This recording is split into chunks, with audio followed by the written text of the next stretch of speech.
Welcome to this special CGTN Live. I'm Sim Wiscott, and we are here today in Qingdao, China, for the Shanghai Cooperation Organization Summit, which will be held here later this week. This is the first of a few roundtable discussions that we'll be bringing you, so thanks for joining us. Before I forget, you can join us, as you know, you can follow us on all our social media platforms, on Twitter, on Facebook, on the app, on Weibo.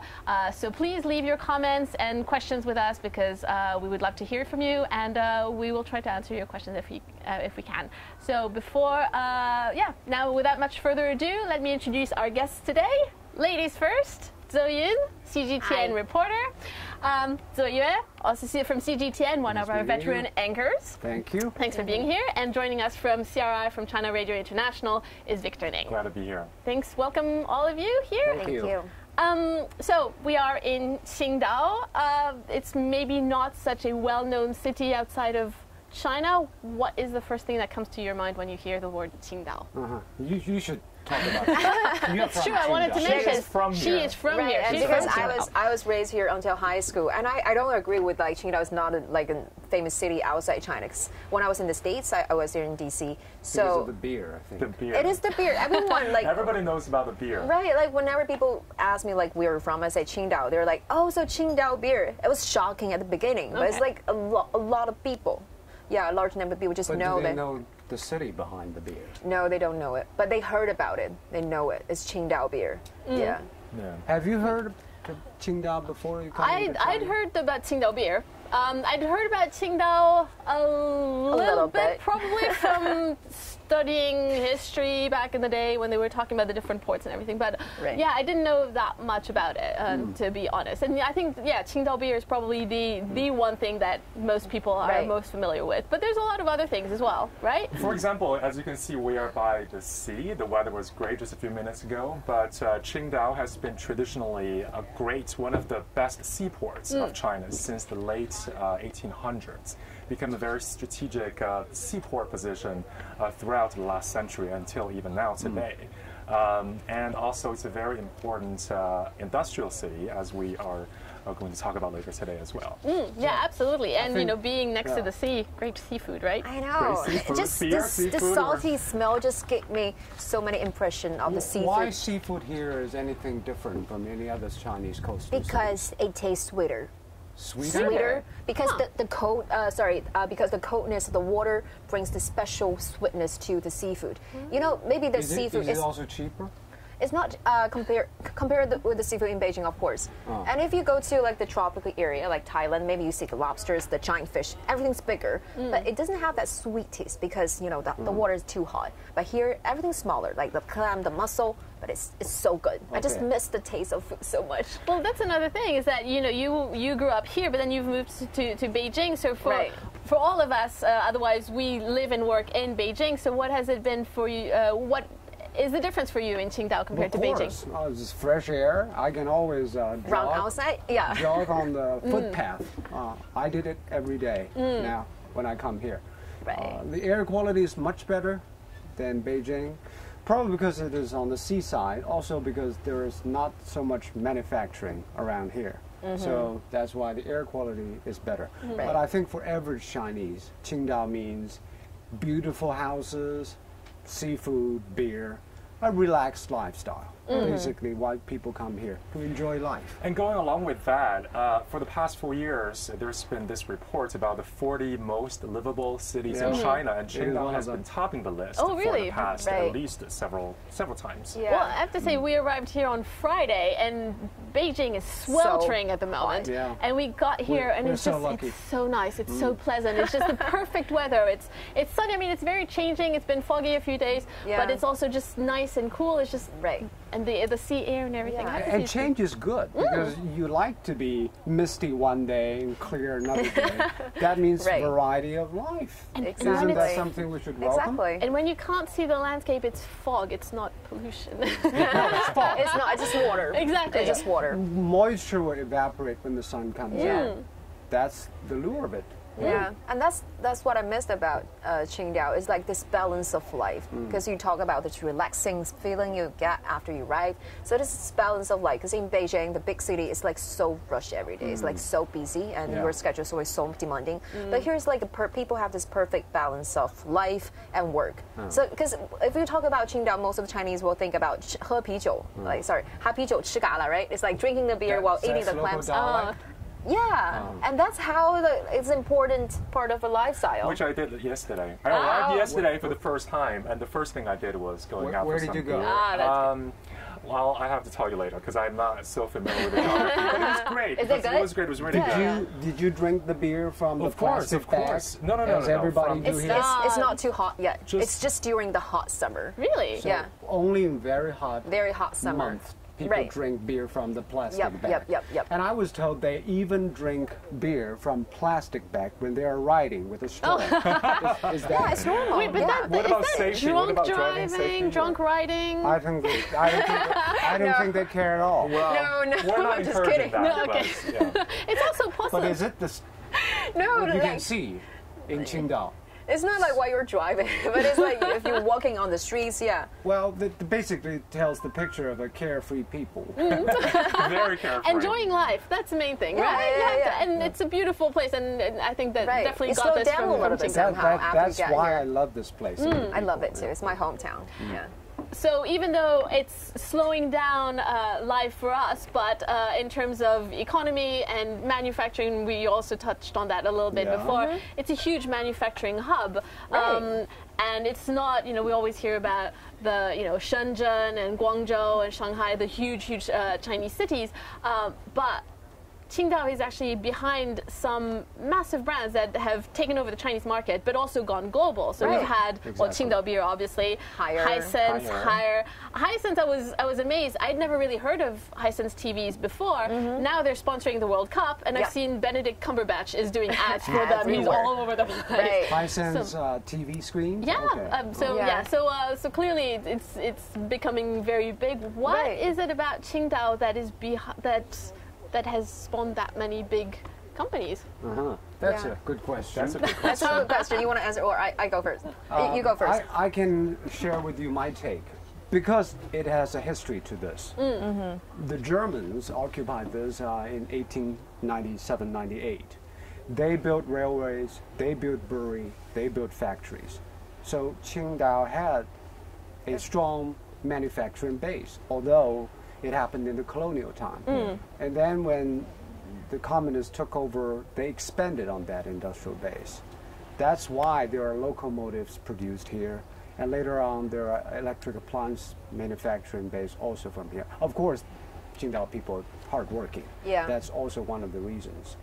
And they're trying to expand their production, so that's why hire probably 100 workshops all over the world. Even more than that, I think. And they're serious about making their products the best. Right. And that's why they sell even in the US market. Yeah. Everywhere in the world, really. Because Yeah. last year I was in Portugal, in the countryside of Lisbon. And when I was walking around these little villages, little houses, and the air conditioners they used was Higher. was higher. higher. Yeah. Wow. So that was Proud moment. it was a proud moment. Yeah, I mean, it's far corners of Europe. Right. Yeah. And they saw the chances to occupy that niche market. Yeah. Not so expensive, affordable, good quality, durable. That's why they have won. And I think that's also because Qingdao is among the first 14 Chinese cities that open to Open up. foreign direct investments, so which makes people more open-minded and more visionary. Because, like as Zoya said, that actually back in 1984, actually Haier was actually on the verge of bankruptcy. It is the opening up policy. It is the introduction of the Germany technology that makes the company not only to survive but thrive now. And also, when I was in the States, I did this story about Hisense. They have this like incubation center in MIT. And I'm like 5-6 years ago. Like Chinese companies don't do that a lot. It's I think the vision that the company share to get not only the inclusive resources but also the international resources to help them to be more innovative. And also the time. When we're talking about Zhongche, the CRRC, Yeah. why it has become so successful. Some say, well, you took technologies from Germany and Japan. Yes, they did, but it was on a legal basis. they acquire those technology through contracts, and they evolve that technology, innovate, renovate, integrate, and then they have a better version of technology. Right. And they run them on a large scale. We have 20,000 kilometers of bullet trains running in China. That's why they can gather data to improve their performances. Right. And that's why they excel.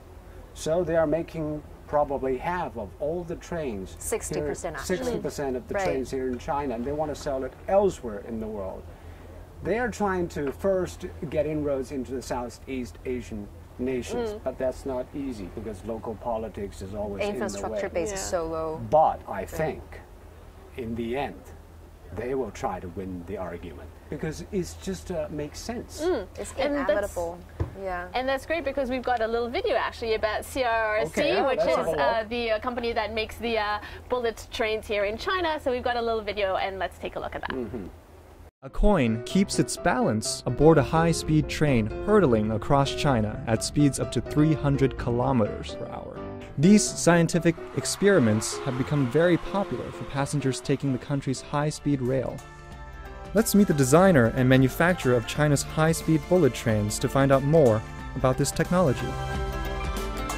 Yan Guizhen has worked for almost 3 decades at CRRC Qingdao Sifang Company. She talks about the body design of the latest train, Fuxing, which can go up to 350 kilometers per hour. 流线化的设计和平顺化设计在这个车上得到了深入的贯彻。 Flying Dragon Totem is a significant technological achievement. 颜色的配置、瞭望窗的这一个布置，跟中国龙的那个正面看起来神似，比当时同等速度级别的车阻力降低了12%。 Let's take a look at the world's leading high-speed cab impact tests. For the tests, a train runs into a wall at 38 kilometers per hour, and another train at about 42 kilometers per hour. The energy-absorbing box can absorb the energy to ensure driver and passenger safety when the impact occurs. No other country in the world has conducted such a major test. The Fuxing bullet train also has a lot of parts, 550,000 components to be exact. Let's go to where the very first Fuxing bullet train was born. This is Zhang Heli, the company's youngest senior electric welder. He and others like him have contributed to the growth of China's high-speed railway. 我从事这个电焊行业已经10年了，目前主要是从事这个复兴号车头这个车体的焊接。蒙皮焊接呢，团队有6个人，我们每天呢焊接这个蒙皮大约需要6到7个小时。看到这个复兴号啊，在咱这个祖国的这个大地上奔跑，作为这个复兴号制造者的一份子，很自豪和骄傲。In 2007, the company manufactured 296 high-speed trains. In 2012, that number grew to 770 trains. In 2017, it churned out 1,136. 43% of China's high-speed bullet trains were assembled at the company in China's coastal city of Qingdao, which will host the 18th summit of the Shanghai Cooperation Organization this year. As of 2017, the company signed export orders to send about 5,000 trains to 20 countries and regions. In Sri Lanka, it makes half of the diesel multiple unit trains. In Singapore, it obtained orders for 916 metro vehicles. In Argentina, the company was tasked to produce 909 inner-city EMUs. In the U.S. city of Chicago, CRRC Sifang received orders for 846 metro vehicles.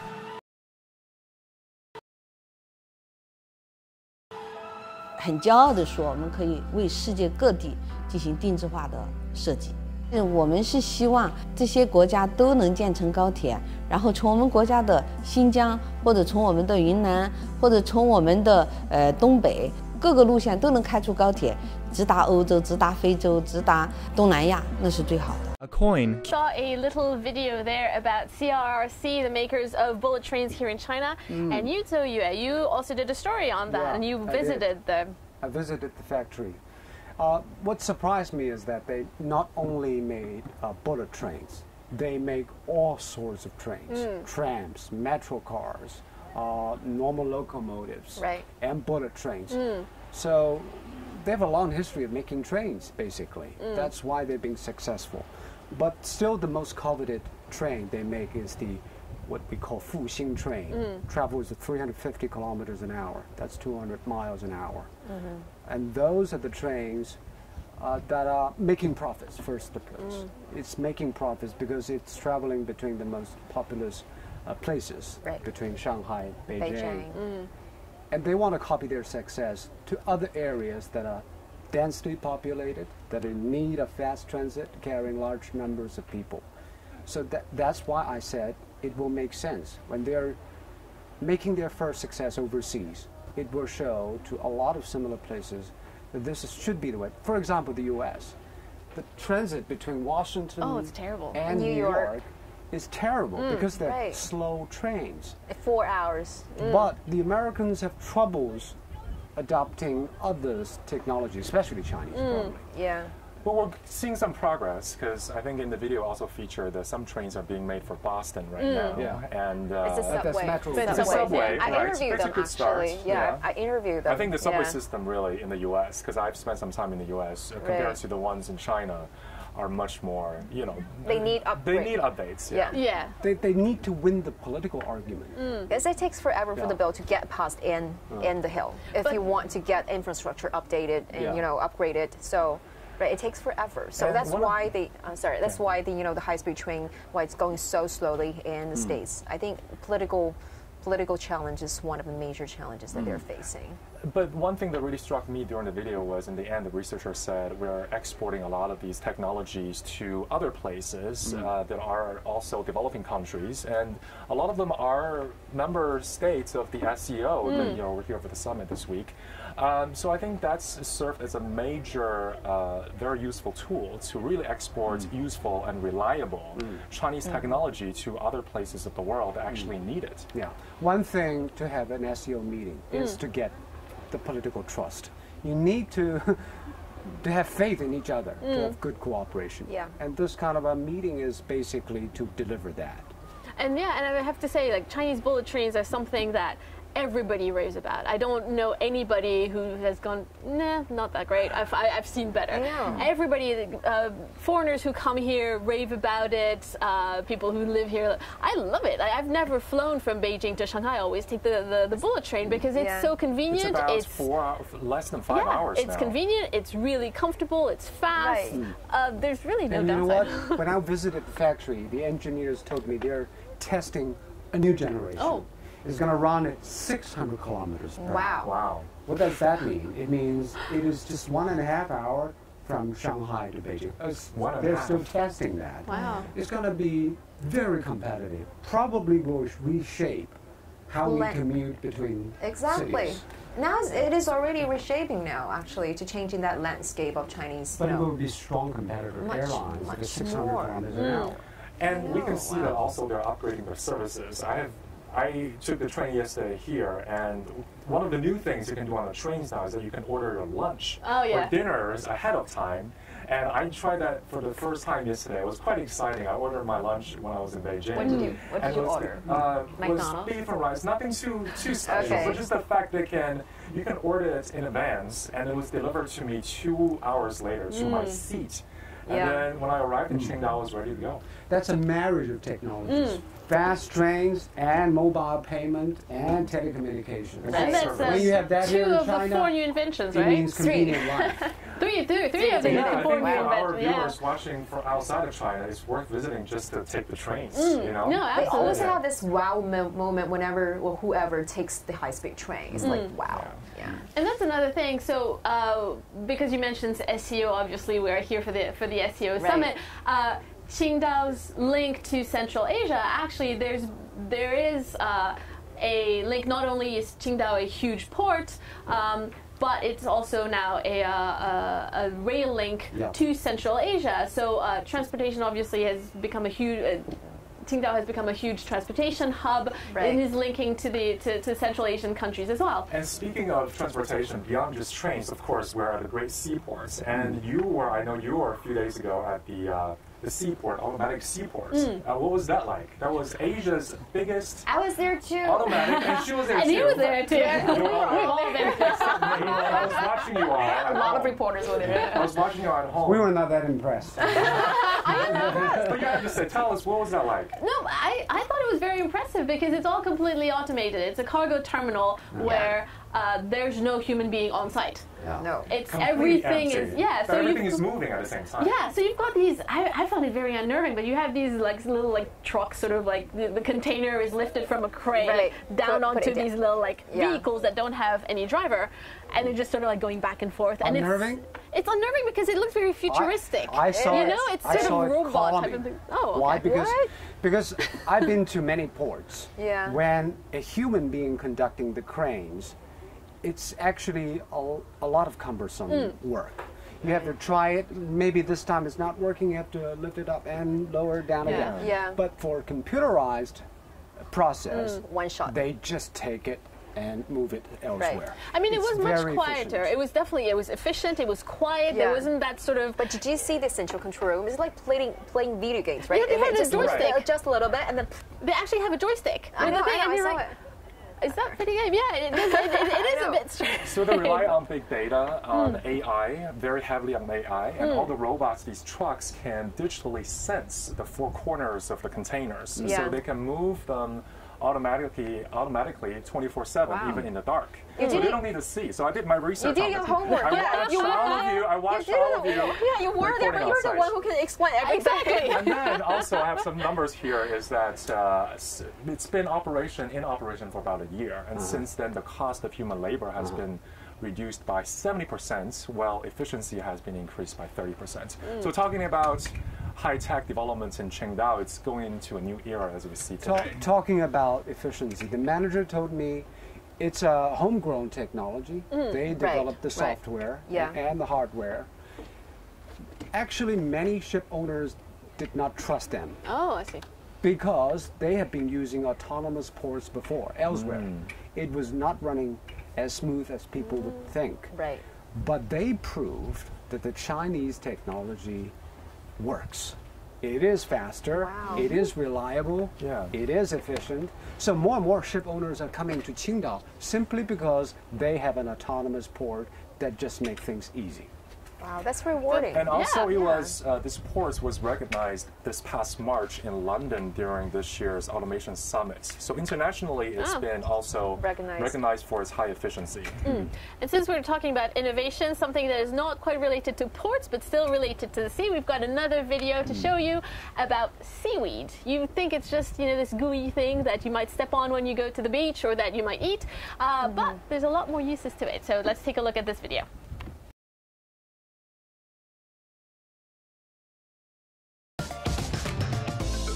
There are tons of reasons for you to fall in love with the city.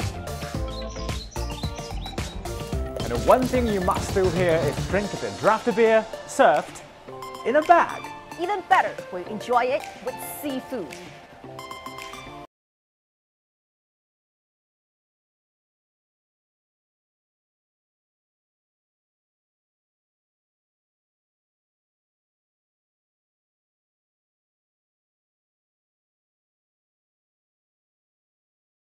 With comprehensive coverage on the SCO. Get our updates. And to follow us on all the platforms of CGTN.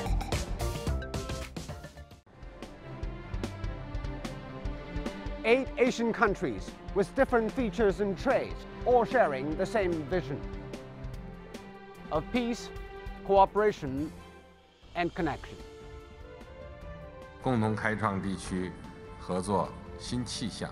Driven by the Shanghai spirit, and with 2 new members on board, the SCO is ready to embark on a new journey.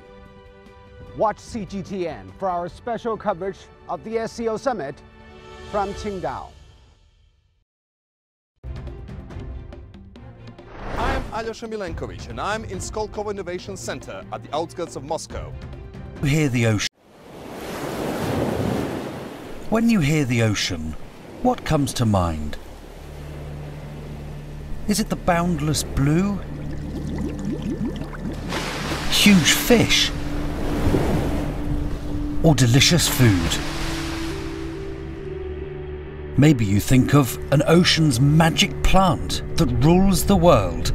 It looks ordinary, but contributes to almost everything. It's seaweed.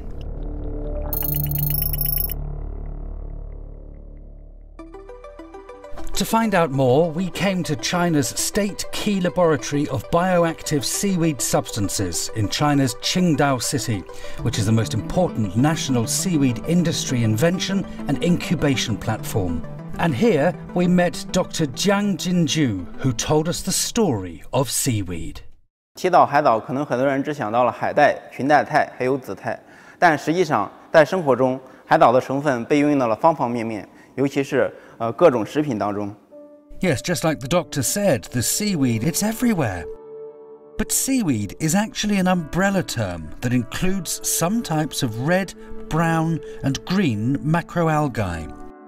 It offers excellent opportunities for industrial exploitation, as it can be a source for multiple chemical compounds and be applied in many different ways.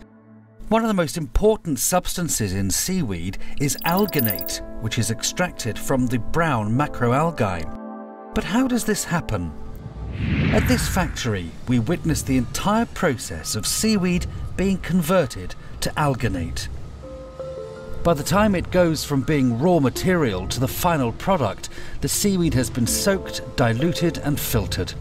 After calcification and decalcification, we get the alginic acid, which is finally converted to sodium alginate. And that's very important in today's economy. 这个烧杯里面呢是清水，这个烧杯里呢是加了1%的海藻酸钠溶液。大家可以看，在相同的搅拌速度之下，它显得比较稳定。海藻酸钠起到了一个增稠的作用。这个特点呢也被应用在，尤其是像酸奶呀、饮料呀、啤酒啊当中。 But alginate is not only used in food, also in cosmetics and fertilizer. Seaweed fertilizer puts nutrition back into the land and is a sustainable, organic and recyclable way to develop agriculture. Alginate also has a good medicinal value. 这款产品啊，看起来好像是一个普通的纱布，但实际上它是我们用海藻纤维所做成的一个全新的纱布。这个红色的液体呢，是我们模拟的人体的组织液。 这个呢是伤口，那我现在呢将海藻纱布覆盖在伤口上，大家可以看到海藻纱布迅速的吸收，并且形成了这样一种凝胶。当这个纱布贴到伤口上的时候，它可以迅速的止血。我们在换纱布的时候，不会对伤口造成2次的创伤。 Based on the overall sustainability, seaweed products are becoming popular globally. The seaweed processing market in East China's Qingdao city accounts for 30% of the world's total, according to big data, and products have been dispatched from here to more than 100 countries. Seaweed has become a business card for Qingdao, and the city is actively promoting seaweed as an industry that can develop further in the future. Welcome back. So you saw a little video there on seaweed, and this is just one of the ways that Qingdao and Qingdao companies have been innovating. And we just got a few comments and questions from our viewers, and one of them was, how does Qingdao relate to the SCO? So that's a great segue. Take it away. Yeah, that's what I think. First of all, I did a video on that. Qingdao was colonized 100 years ago. That's when this city first became part of the global process. Right. But it was forced upon us. The German invaded us, and then the Japanese. But that opened the eyes of the city. They saw how the world is run. And then, 100 years later, China opened up. Qingdao was among the first batch of cities that opened up to the outside world. And it is an important part in northern China. It connects the sea with the land. with the railway line and the shipping lanes, it is basically connecting everywhere, from Central Asia to Southeast Asia and to Europe. A good example is that Kazakhstan now exported their wheat to Southeast Asian nations. This is the first time for Kazakhstan, because otherwise they wouldn't have the capability to transport their wheat all the way through China and then to Southeast Asia.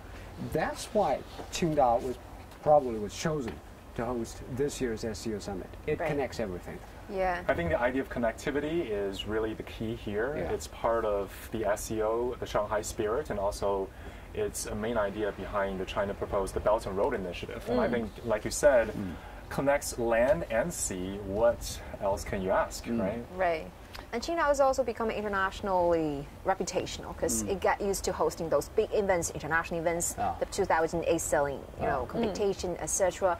And also because this ties between the Chinese cities, especially Qingdao with the SCO countries, is getting closer. She's doing some publicity. And the ambassador, the goodwill ambassador. And I know Qingdao is very ambitious to make its name better known to the rest of the world. I mean, we have a few figures here. Qingdao itself, trade with the world last year was $80 billion, which I got from one of your videos. Half of that is the Belt and Road countries. Exactly, and then also trade between Qingdao, just Qingdao, and SCO related members went up 12.5% and reached over $6 billion.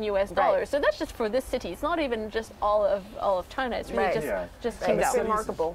GDP last year was, according to my research, was 1.1 trillion yuan, which is about 170, more than that, billion US dollars. Talking about GDP, one thing that is very striking is that the SCO countries represent roughly half of humanity. That's 3 billion people, more than 3 billion people. Yeah, about 42%. But they only produce 1/5 of the global GDP. That's not the way it should be. Yeah, a quarter. That's why there is a huge promise of those countries joining hands together, making their economy better and the people's lives better. That's why probably the politicians want to sit down and talk about how we can do better as a country and people. And even then, I mean, even if indeed it is just 1/5 of global GDP, but this is just 8 countries. We're talking about 8 countries in the world. It's China, Russia, Pakistan, India, and Kazakhstan, Kyrgyzstan, Uzbekistan, and Tajikistan. So that's just 8 countries have 1/5 of global GDP and have almost half of the world's population. So. Is it going to be the next big rival to big Western-centric international organizations? I think it is different because they have different ideas about how to organize institutions, regional or international institutions. Right. They wouldn't be like NATO or European Union. It is different, a different animal. Right. Because first of all, it's mutually beneficial. There is no single one dictating terms to the others. They need to reach consensus on everything. That's basically different. If one member give a veto, then it won't go through. And like you said, you mentioned some of the ideas already. I think it's important to look at what the Shanghai spirit is, which is behind the core values of the SCO. Mutual respect, mutual trust, mutual benefits, consultation, equality, respect for diverse civilizations, and also pursuit for common development. So it's not really we're trying to arm ourselves to to conquer anybody or to put anybody down, but let's get together and connect. People may argue, well, it takes more time to reach an agreement for those SCO countries because obviously their agendas not necessarily align with each other. Right. But it's fairer, and people think they're comfortable with this process. That's why they chose to do it the way they do. I think for Europeans who are watching, or maybe some people who are familiar with different organizations, the OSCE, the Organization for Security and Cooperation in Europe, I used to cover that when I was in Vienna. It's very similar. When I was reading up on the SCO, I kept on thinking it looks exactly like the OSCE because it is, again, one of those things where every member has to agree before a motion is passed. If anybody does not agree, it doesn't pass. Right. So, but then again, they've got 56 members, so it's a little bit harder. I think there are better chances of the SCO actually getting things done with 8 countries. But it is, like you said, it's a different model now. And they're neighbors. You have to understand that. They're all neighbors. Yeah. Big or small countries, they're neighbors. Their interests are linked. And talking about neighbors, both India and Pakistan, which had been observers of the SCO since 2005, were both accepted as full members last year. And in preparation for this upcoming events, CRI were doing a lot of interviews. That's a promotion. And that's a promotion. Which camera do I like it? We interviewed a lot of experts and ambassadors from these member states, and some of the Pakistani experts I interviewed said, you know, the Shanghai Spirit plays a very important role for Pakistan and India relations, because as we know, the two neighbors have not been getting along historically, but since they're both a part of the SCO, they have a lot of opportunities on an annual basis, at least on an annual basis, to discuss their issues through dialogue. That's a very important note, because Pakistan and India are very hard countries. They have domestic problems, terrorism problems, there are bilateral issues. But probably within the SCO framework, they have a better chance to talk. Exactly. Air their grievances. So less chances of conflict or confrontation. In that sense, it is a good thing. And we're seeing some real effects of the Shanghai, you know, the spirit of consultation, because just recently both sides agreed to sort of bring the line of control ceasefire back to the 2003 level. This just happened late last month, I believe. And the latest statement from the military from Pakistan is that there's no war with, there's no space for war with India. So we're seeing a lot of improvement as we're, you know, entering 2018. But you have to admit, it's going to be a daunting challenge with those two members on board. I agree. That take a lot of skills. That's why so many people, are worrying about that. Well, you know, just downsize this efficiency and this expansion, you know, might not be a good thing. That's why there's so many concerns over there. And even from Beijing's point of view, you mentioned, some of you, the Belt and Road Initiative, which is another huge project for China. It's also sort of going westwards from China, just as the SCO is. Are we seeing a pivot to the west of China, away from before the Pacific and then ASEAN countries, Southeast Asia? Now it's so that it's looking west a bit more? I think China's initiative is grander than pivot to anywhere. It's pivot to everywhere. But it's not the Americans' version of pivot. I think it's just Chinese version of reaching out to the rest of the world.